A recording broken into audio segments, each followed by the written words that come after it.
jamming the streets of Bangkok, pro-democracy protesters out in strength to show their support of the growing call for the resignation of Prime Minister Prayut Chan-o-cha. This is rooted in their deep criticism of how the government has managed the COVID-19 crisis. The nation is now facing its worst wave of infections and deaths of the pandemic. The government has to ask itself when it looks at the people, who does it see? Are we the same continent? Your job is to serve the people. Do you see the value of the people? 1 year ago, a youth-led movement kicked off, calling for changes in the long-established power structures here in Thailand.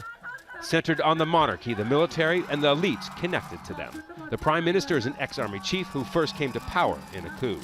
With a list of 10 demands, they called for deep reforms in the monarchy, a taboo subject here in Thailand where harsh laws aim to protect and preserve the crown's powerful position.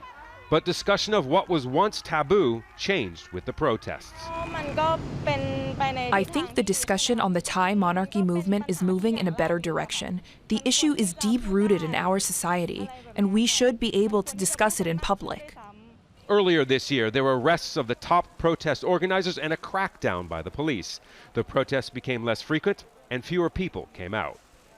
To regain momentum lost over the last several months, mainly because of COVID, protest leadership have had to become creative with their gatherings like this car mob here in central Bangkok. But they have also had to refocus their messaging to appeal to a broader audience. As some don't fully support reforming the monarchy right now, organizers have focused on their call for the Prime Minister's resignation.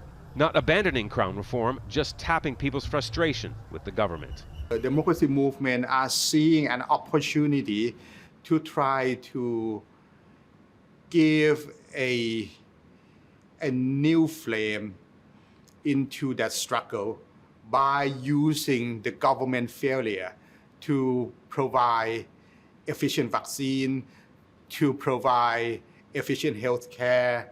And the flame appears to be growing, with a steady increase of COVID-19 infections each day and no indication that the shortage of vaccines will be corrected soon. People will likely have more reason to come out and call for change. Scott Heidler, Al Jazeera, Bangkok.